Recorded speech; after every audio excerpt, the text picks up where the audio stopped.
Assalamualaikum warahmatullahi wabarakatuh, sahabat cerita muslim yang dimuliakan Allah, semoga senantiasa diberi kesehatan selalu untuk kita semua.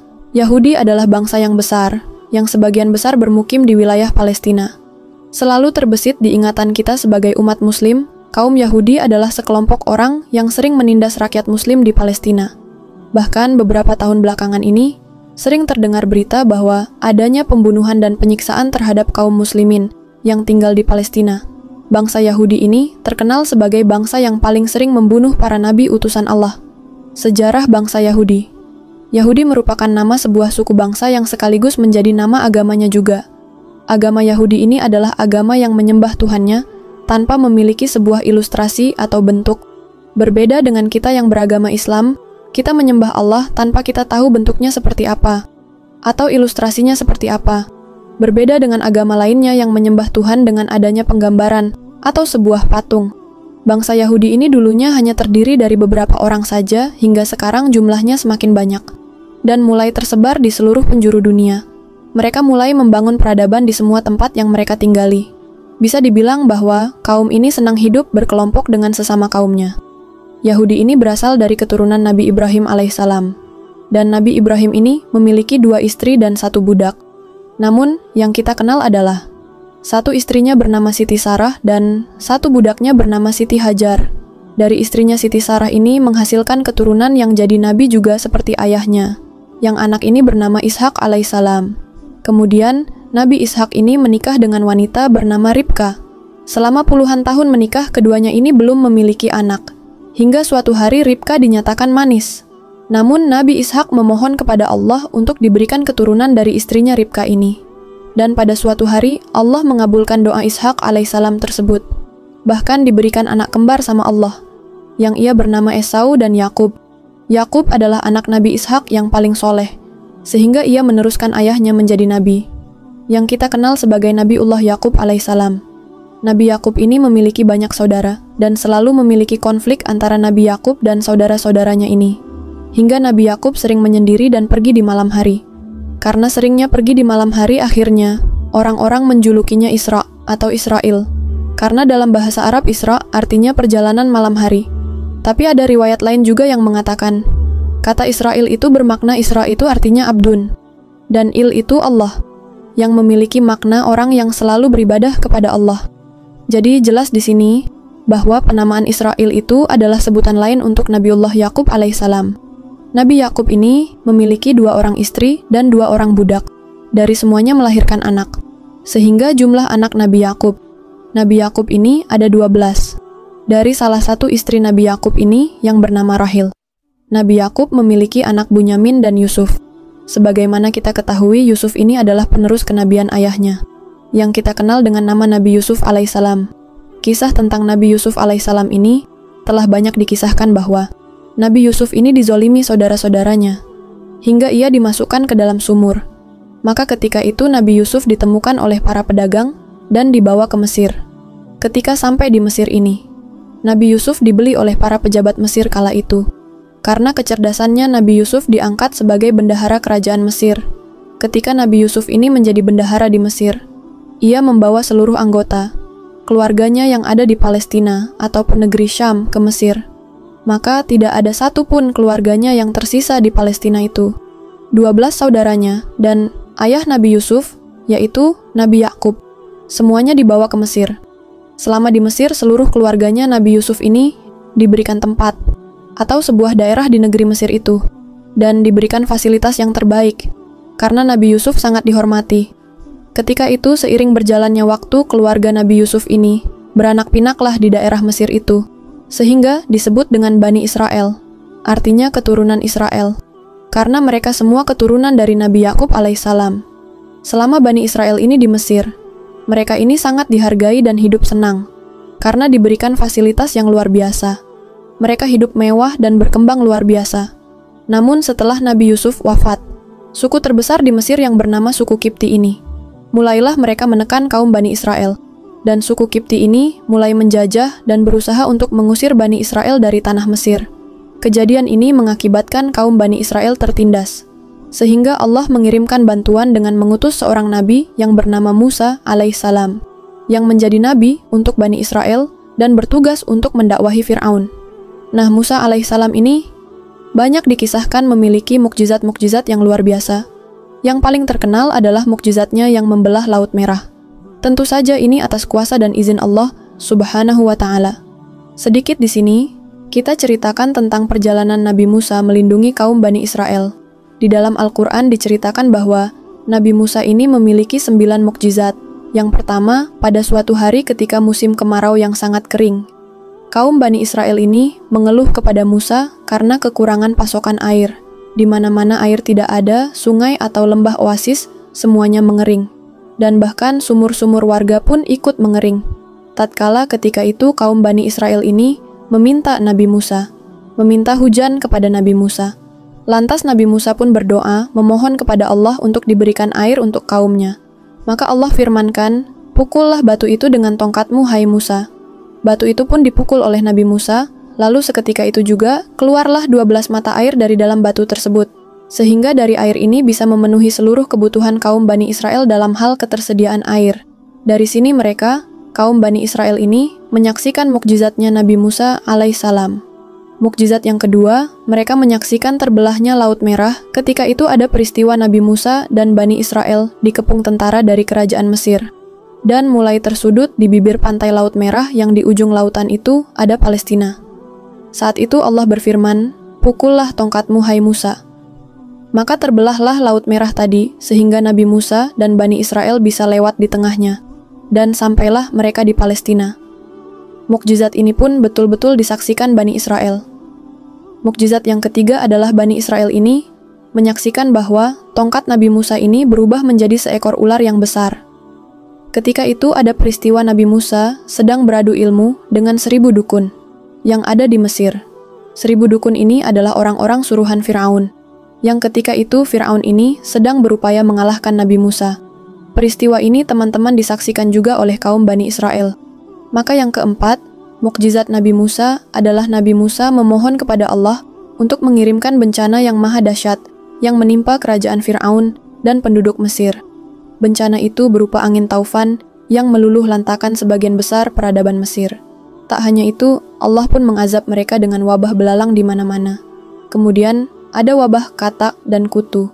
Dan terakhir, Allah ubah semua air di bejana, dan sumur-sumur mereka menjadi darah. Mukjizat yang kelima yang disaksikan oleh kaum Bani Israel adalah, selain menghadapi Raja Fir'aun, Nabi Musa juga menghadapi pemuka Mesir saat itu yang kaya raya, yakni Qorun.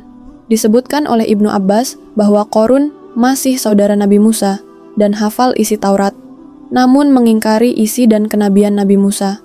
Makanya kita sering dengar istilah harta Qorun. Selanjutnya mukjizat yang keenam, Nabi Musa ini bisa menghidupkan orang mati.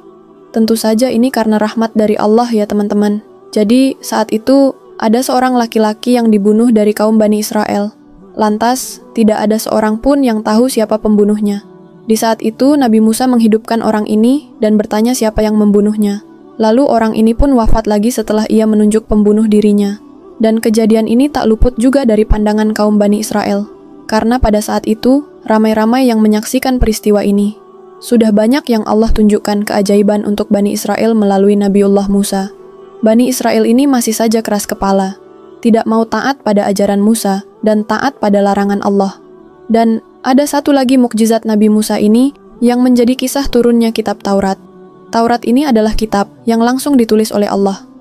Taurat ini juga menjadi kitab sucinya umat Yahudi. Nabi Musa lah yang menjadi nabi perantara turunnya kitab suci satu ini. Kitab Taurat ini turun di Palestina dalam waktu 40 hari saja. Nabi Musa diperintahkan oleh Allah untuk pergi ke Bukit Tur, yang familiar dengan nama Tursina. Jadi, sebelum Musa berangkat ke Bukit Tursina selama 40 hari, Nabi Musa menitipkan kaumnya kepada Nabi Harun. Nah, Nabi Harun ini memiliki hubungan keluarga dekat dengan Nabi Musa. Maka berangkatlah Musa ke Bukit Tursina ini. Selama ditinggal Nabi Musa, Bani Israel ini menyembah berhala. Yang waktu itu berhala yang mereka sembah berbentuk patung anak sapi. Setelah 40 hari berselang, Nabi Musa pun pulang menemui kaumnya. Dan ia pun kaget melihat kaumnya sedang menyembah berhala. Dan sudah banyak dari mereka yang murtad, sehingga Musa pun marah kepada Nabi Harun, yang ia beri amanah untuk menitipkan kaumnya selama Musa pergi. Saking kesalnya Nabi Musa sampai menarik rambut dan janggut Harun, dan berkata, "Mengapa engkau biarkan mereka menyembah berhala selama aku tinggal?" Nabi Harun pun menjawab, "Mereka mengancam membunuhku jika melarang aktivitas mereka yang menyembah berhala." Lantas Nabi Musa pun memerintahkan kepada kaum Bani Israel bertaubat, dengan cara membunuh diri mereka sendiri masing-masing menggunakan pisau. Sungguh mengerikan sekali ya teman-teman, taubatnya dengan cara bunuh diri. Tapi karena keras kepalanya Bani Israel ini, mereka menolak perintah Musa untuk bunuh diri. Maka Nabi Musa pun meminta kepada Allah untuk mengangkat bukit Tursina ke atas kepala mereka. Dan terangkatlah bukit Tursina ini atas izin Allah. Kemudian terbang dan berhenti tepat berada di atas kepala kaum Bani Israel yang murtad tadi. Maka Nabi Musa mengancam sekali lagi untuk segera bertaubat dengan cara bunuh diri. Kalau tidak mau, maka akan dibantingkan bukit Tursina ini kepada mereka semua. Karena ketakutan orang-orang Bani Israel ini pun mulai bunuh diri satu persatu, sehingga habislah orang-orang murtad yang menyembah berhala patung anak sapi itu. Begitu keras kepala dan sombongnya orang-orang Yahudi ini. Berkali-kali mereka lihat mukjizat Nabi Musa di depan mata, tapi tidak mau juga bertaubat. Dan gak hanya itu, mereka ini dulunya kaum yang tertindas oleh Mesir. Kemudian diselamatkan oleh Nabi Musa, dan diberikan nikmat yang banyak. Diselamatkan dari kelaparan tapi tetap saja kufur. Tatkala Nabi Musa, Nabi Harun dan Bani Israel sedang melakukan perjalanan menuju Palestina, melewati padang pasir yang begitu luas. Dan rombongan ini dari jauh sudah melihat pintu gerbang dari negeri Palestina ini. Kemudian Musa memerintahkan kepada Nabi Harun dan Bani Israel untuk bersiap-siap perang melawan kabilah yang sudah ada di Palestina. Maksudnya, mereka ingin merebut wilayah Palestina ini. Kala itu kabilah yang menghuni wilayah Baitul Maqdis ini adalah kabilah dari Kananiun, Amuriyah, Yabusyah, dan Finikiyah. Maka ketika Musa perintahkan untuk menyerbu Baitul Maqdis ini, kaum Bani Israel pun takut. Kaum Bani Israel tahu, di Baitul Maqdis ini ada banyak pemimpin yang kejam dan pasukan-pasukan yang sangat banyak di sana. Akhirnya, Bani Israel memilih untuk menunggu saja agar 4 kabilah ini keluar dari Baitul Maqdis. Kemudian baru kaum Bani Israel masuk menempati Baitul Maqdis. Namun Nabi Musa dan Harun menyemangati kaum Bani Israel untuk tetap berperang karena ini perintah Allah. Dan Nabi Musa pun memberikan kabar baik bahwasannya, jika sekarang kita berperang, maka peperangan itu akan kita menangkan. Itu janji Allah kepadaku. Tapi apa balasannya teman-teman sekalian? Malahan Bani Israel ini berkata kepada Nabi Musa, "Engkau saja dan Harun berperang bersama Tuhanmu. Kami duduk-duduk saja di sini." Masya Allah, begitu kaum yang keras kepala ya mereka ini teman-teman. Sudah melihat banyak mukjizat Allah, sudah ditolong dan sudah diutus seorang nabi di tengah-tengah kaum Bani Israel ini. Namun tetap saja Bani Israel ini kufur dan gak mau taat kepada nabinya. Sehingga Nabi Musa pun berdoa kepada Allah, "Wahai Rabbku, aku tidak memiliki seorang pun kecuali saudaraku Harun. Maka pisahkan kami dengan orang-orang yang fasik." Karena doa Nabi Musa ini, Allah kirim kabut, memutih seluruh wilayah di daerah itu, hingga membatasi jarak pandang. Karena kabut ini, mereka tidak bisa kemana-mana, saking begitu tebalnya kabut tersebut. Jadi, ketika mereka jalan ke satu tujuan, maka mereka akan balik lagi ke tempat awal mereka berangkat, seolah kabut ini menyesatkan tujuan. Sungguh aneh teman-temanku sekalian. Lantas Nabi Musa dan Nabi Harun pun tetap pergi ke negeri tersebut. Di peristiwa inilah Allah mewafatkan mereka berdua sebelum sampai ke gerbang Baitul Maqdis.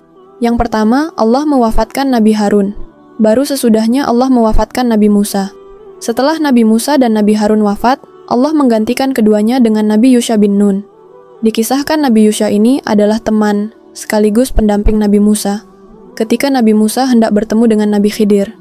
Kisah pertemuan antara Musa dan Khidir ini ma'ruf diceritakan di Al-Quran, di dalam surah Al-Kahfi.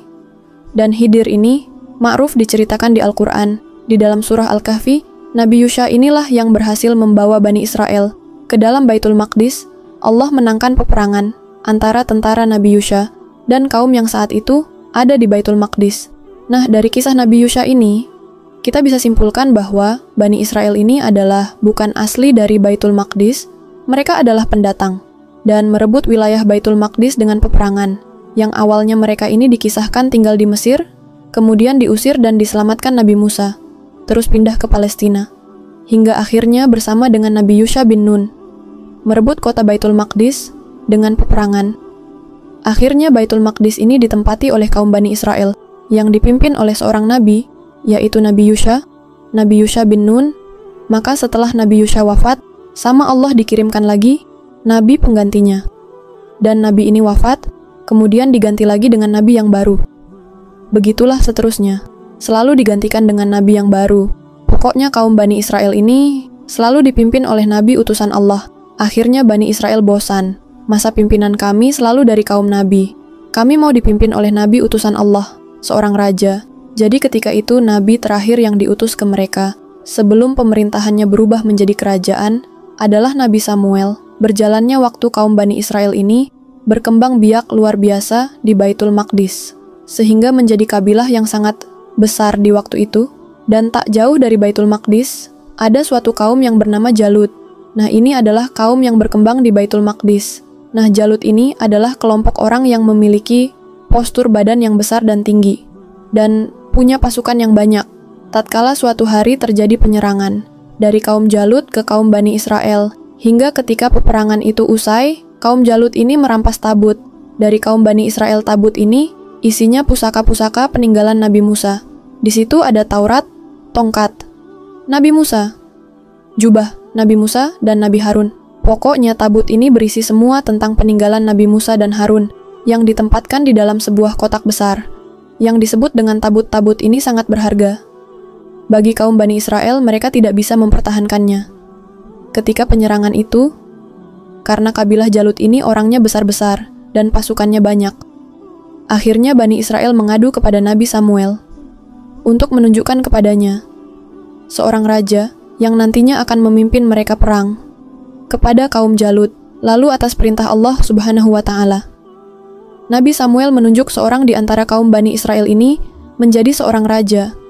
Orang tersebut bernama Tolut. Tolut ini adalah raja pertama bagi kaum Bani Israel. Namun keputusan Nabi Samuel ini banyak sekali yang menentang, dikhawatirkan Nabi Samuel ini. Dan menentang Nabi Samuel ini dikarenakan Tolut ini adalah orang miskin. Kerjaannya sehari-hari hanya penggembala keledai. Mereka menolak lantaran si Tolut ini tidak punya nasab, tidak punya harta, dan berasal dari kaum bawah. Mereka ingin raja itu yang berwibawa, kaya dan punya kasta tinggi. Di antara kaum Bani Israel, Masya Allah. Begitu sulit diaturnya kaum Bani Israel ini, akhirnya pada suatu hari Allah mengutus Masya Allah untuk menaikkan derajat Tolut ini di depan kaum Bani Israel. Jadi malaikat ini mengambil tabut dari Jalut. Dengan begitu saja, tabut ini diserahkan kepada si Tolut tanpa melakukan hal apapun. Dari situlah sebagian besar mulai mau mengikuti Tolut.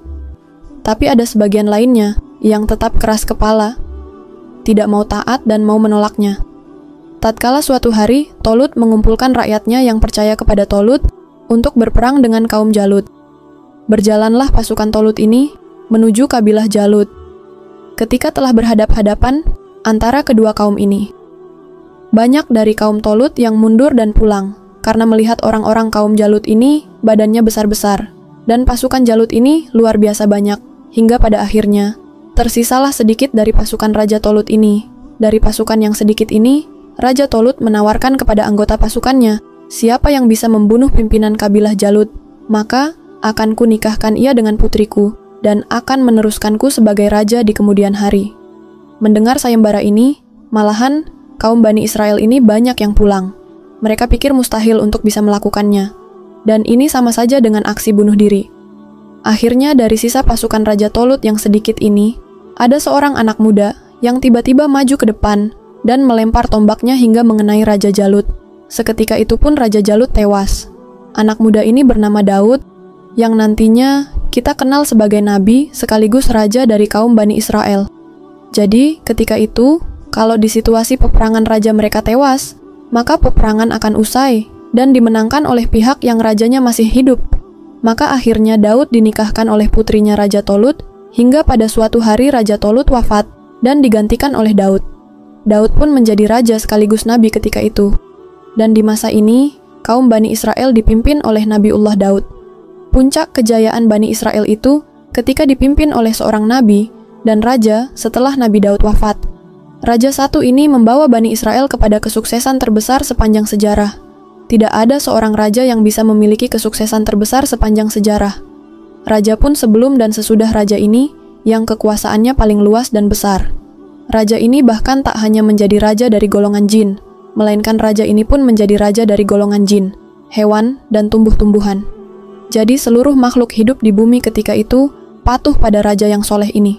Semuanya tunduk karena Allah beri kekuasaan yang luas, dan diriwayatkan disebutkan bahwa hanya ada 4 raja yang kekuasaannya luas di muka bumi ini. 2 dari golongan kafir, dan 2 dari golongan beriman. Yang 2 dari golongan kafir bernama Bukhtanasar dan Fir'aun Namrud. Sedangkan yang beriman adalah Zulkarnain dan Sulaiman. Ia raja setelah Nabi Daud adalah Nabiullah Sulaiman alaihissalam. Nabi ini bisa berbicara dengan hewan, tumbuhan, dan dari dimensi jin. Masya Allah, ini raja alam nyata dan goib ini. Banyak bangunan istana ketika itu yang dibuat oleh bantuan jin, atas perintah dari Nabi Sulaiman. Nabi Sulaiman ini adalah putra dari Nabi Daud alaihissalam, yang meneruskan Nabi Daud alaihissalam sebagai raja dari Bani Israel. Tatkala suatu hari Nabi Sulaiman meninggal dunia di kursi singgahsananya, yang ketika itu kaum jin sedang bekerja membangun sesuatu atas perintah Sulaiman. Setelah berselang beberapa hari, tongkat Nabi Sulaiman ini dimakan rayap, sehingga Nabi yang wafat di kursi singgahsananya ini jatuh tersungkur dan disaksikan oleh kaum jin. Nah, mereka ini ternyata tidak tahu bahwa Nabi sudah wafat dari beberapa hari lalu. Akhirnya jin ini berhenti bekerja dan mulai meninggalkan istana Sulaiman. Dari sini kita bisa tahu teman-teman bahwa jin ini tidak mengetahui hal goib. Lantas, kenapa banyak orang yang menyembah berhala atau datang ke dukun meminta kekuasaan? Padahal dukun dan berhala ini kerjaannya jin, sementara jin tidak tahu yang goib. Ya tentu saja apa yang diucapkan jin dan dukun adalah dusta. 99 dari 100 perkataan mereka adalah dusta. Karena yang mengetahui hal goib seperti kiamat, takdir seseorang, dan sebagainya adalah Allah Subhanahu wa Ta'ala. Wallahu alam bisyawab. Di zaman Nabi Sulaiman ini dibangun sebuah bangunan yang bernama Haikal Sulaiman. Nabi Sulaiman lah orang yang pertama kali membangun Masjidil Aqsa. Selama hidupnya Nabi Sulaiman meminta 3 hal kepada Allah. Yang pertama, ia meminta suatu hukum yang sesuai dengan hukum Allah. Yang kedua, agar diberikan kekuasaan yang tidak pernah diberikan kepada siapapun sebelum atau sesudahnya. Dan yang ketiga, siapapun yang selesai sholat di Masjidil Aqsa ini, ia akan dihapuskan seluruh dosanya, seperti anak yang baru dilahirkan. Yang dilakukan orang-orang Yahudi sekarang ini adalah, mereka ini sedang menggali dan mencari lokasi tepatnya di mana Haikal Sulaiman ini didirikan. Mereka ini berencana membangun kembali Haikal Sulaiman yang sudah lama terpendam. Menurut sejarah, lokasi Haikal Sulaiman ini berada di atas Masjidil Aqsa. Dan sampai hari ini, detik ini, mereka masih saja terus menggali untuk mendapatkan situs ini. Saking dalam dan besarnya wilayah yang mereka gali, sehingga karena diakini di lokasi Masjidil Aqsa ini berdiri, Masjidil Aqsa hampir rubuh dan terbenam. Makanya, ini mengundang amarah bagi umat Islam di seluruh dunia tentang apa yang dilakukan orang-orang Yahudi laknatullah ini. Tujuan dari mereka yang berambisi untuk membangun kembali Haikal Sulaiman adalah diakini kalau Haikal Sulaiman ini sudah berdiri, maka sang juru penyelamat orang Yahudi akan turun di Haikal Sulaiman tersebut. Sang juru selamat yang mereka tunggu-tunggu ini tak lain, tak bukan, adalah Dajjal, sang pembawa fitnah akhir zaman terbesar.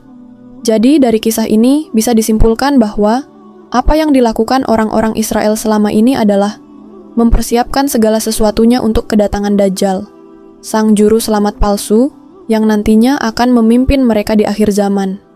Yang pertamanya, ia mengaku sebagai utusan Allah, namun ketika di akhir-akhir, ia mengaku bahwa ia adalah Allah. Ini semua bisa terjadi karena mereka mengikuti apa yang terkandung dalam isi Taurat. Dikisahkan seperti itu, sang juru selamat akan hadir ketika Haikal Sulaiman sudah ditinggikan. Dan bangsa Yahudi akan memimpin dunia, jika Dajjal sudah hadir di tengah-tengah mereka. Padahal teman-temanku sekalian, dahulu ketika Nabi Sulaiman wafat, negeri Palestina yang diisi oleh Bani Israel ini diserang oleh pasukan dari Raja Bukhtanasor. Tak tanggung-tanggung, Bukhtanasor ini dan pasukannya menghancurkan kota Palestina sehancur-hancurnya. Bahkan dahulu Haikal Sulaiman ini dirubuhkan dan diratakan oleh mereka, hingga kitab suci Taurat hilang akibat peristiwa ini. Dan Bani Israel panik, karena tidak ada seorang pun yang benar-benar menghafalnya.